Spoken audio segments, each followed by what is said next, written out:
You lift off at about 210. Want to get the gear up as quick as you can see that in that picture it's in transit as soon as you break ground. Accelerate to 400 knots on the climb out and just hold a 400 knot constant airspeed climb, and you'll be at 25,000 in about 2 minutes. All our subsonic cruising, anywhere, our best fuel consumption was always at 0.9 Mach, so that's where we went, cruising at 0.9. Start looking for the tanker now, rendezvous with him. That's the tanker navigator station aboard the KC-135. He's been up there 30 minutes before, he has to be in the orbit 30 minutes before your arrival. So he's been up there, he knows the wind drift, he's got it killed, and he's flying a perfect racetrack pattern, and he tells that aircraft commander when to make his final turn, and all we do is just bore in at 0.9 Mach to this common point in space we call the air refueling control point. So we're heading right for this air refueling control point, and he's flying, and he makes his turn, and we roll out 3 miles in trail. And from then on, we just keep the speed disparity, and we close up on the tanker. They're just looking up through the windshield of the tankers. You get in close, get into the pre-contact position. From then on, the boom operator, he'll tell you to stabilize, and he takes the elevons, and he then flies the boom for the contact. And the jaws lock on with hydraulic pressure. They lock the boom in place. Pass gas at about 6,000 pounds per hour. Refueling took about 15 to 20 minutes. You took on 80,000 pounds of gas total. That was your total fuel on board. Once you get your full load of gas, you clear the tanker either to the left or right, and then you light the afterburners and you start your climb and acceleration. This climb is at 450 knots, and we climb on out at a constant airspeed and just hold 450. And I tell all pilots that if you could hold 450 knots, and if you could get to 71,000 feet, I guarantee you, the charts come out, you will be at Mach 3. It's just the way it's a fact of life. So we held 450 knots all the way up and actually decreased it to 440, 430, 420, and 410 when you reach 71,000 feet. Level off Mach 3, about 71 as I said. There's some sample temperatures. I don't know if it shows up very good up there, but you can see the representative temperatures all around the airplane. Most of them are in the 500 degrees. There's a couple 600s, and there's one right over the engine. It's 1,050. And that's all from skin friction. The temperature at about 80,000 feet is minus 70 degrees already outside, minus 70. And so these are the temperatures that it will heat up to at cruise in that 70 degree minus atmosphere. Now we're going to approach the sensitive area, and the sensitive area is defined in our flying as that airspace where anything and everything could happen. You may see MiGs trying to come up and get you. You may see SAMs fired at you. You may see nothing as a ho-hum mission. You just never know. But the sensitive area is where you get this keen sense of awareness because things can happen. The sensitive area, and again, I don't have my pointer, but it starts right up around the Finland. As you come around that dark area you see on the map, it's coming around to Murmansk. And that becomes a sensitive area right then.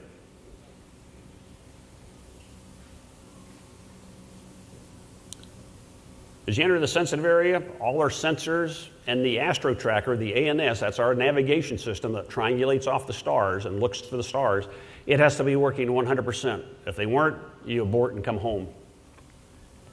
The autopilot had to be on.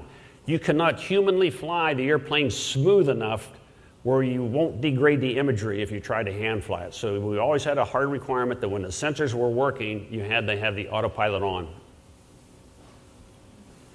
You get quiet in the cockpit. Dawn and I always went to hot mic now, so we stay very focused and we could talk immediately to each other without going to cold mic. Crew coordination is very important, and that's why we always fly together for, like I did for 7 years with Dawn Emmons. We knew each other intimately. In fact, our wives always said that we knew each other probably we knew our own wives because we lived together so long away from home as opposed to being at home. And it becomes real important. I could say to Dawn over the interphone, say, oh my gosh. Well, just by the inflection of my voice, he knew that that's nothing major. So just by knowing each other very intimately, it becomes very, very critical. And that's why we maintain crew coordination. Pay attention, increase sense of awareness. I'd be watching outside for SAMs or MiGs trying to come up. A lot of the MiGs knew that they couldn't come up and get you. It'd be very futile for them, but I will guarantee you, a lot of cases they were waiting down at higher altitudes of 25 to 30 to 35,000 feet, hoping, just hoping, we had some emergency or some minor malfunction that required us to come down subsonic. Because if we had to do that, we were dead in the water. There's nothing to prevent them from shooting us down. So that's why the reliability of this airplane is very important. Even though you have that comfort of Mach 3 and 80,000 feet, this airplane has to run. If that oil pressure goes to zero, guess what you're doing? You're coming down. You can't fly at Mach 3 or Mach 2 with one engine, so you're coming down right into their altitude. If you lost the hydraulic pressure on either of the flight controls, you were coming down. So there's a lot of scenarios where you may have to go down into their regime and they're just waiting for you. They're salivating down there, hoping something will happen. The first two books, all the royalties from my first two books go to the National Air and Space Museum in Washington, D.C., exclusively for the restoration and display of their SR-71, which is out at the Udvar Hazy Center. And I want it to be maintained as a first-class display, so that's where my royalties go for there. The last book, in Dallas, at our Frontiers of Flight Museum about 4 years ago, they picked up the world's one and only SR-71 simulator, and they brought it to Dallas. So the royalties from my last book, we pledged and give to the Frontiers of Flight Museum there to keep it a first-class display, which I want it to be through many, many years. It's my grandkids. When I'm dead and gone, my great-grandkids will be able to see it and admire it. Don't have any time for any questions. I don't think we do. Next, where are we at here? Maybe handle one question up front, and I can repeat the answer out back to the audience. Anyone got a question up front here? Go ahead. What was the average mission time? What was your shortest mission and your longest? What was the average mission time? Our shortest mission on the books was 57 minutes from takeoff to landing. And it happened over at Okinawa. Unrefueled, we took off with a 65,000-pound fuel load, took off out of Okinawa, afterburners cooking, made a climbing right-hand turn, leveled off at 80,000 feet, Mach 3, made one pass through the Korean DMZ from the northeast to the southwest, right smack dab down the middle of the DMZ, gathered intelligence on North Korea, descending left-hand turn, a little bit of intelligence on Red China, came back at Okinawa, touched down 57 minutes later. That's the shortest one on the books. The longest missions were all done during the Yom Kippur War of 1973, when the Arabs and Israelis were battling it out. The president at the time told them, guys, get your troops back and we'll get a peace going. And they said, we will. Well, we flew 9 sorties, all of which were over 11 hours and 20 minutes. And those are the longest sorties we ever flew, all the way from the East Coast, all the way into the Mediterranean, back out to the East Coast.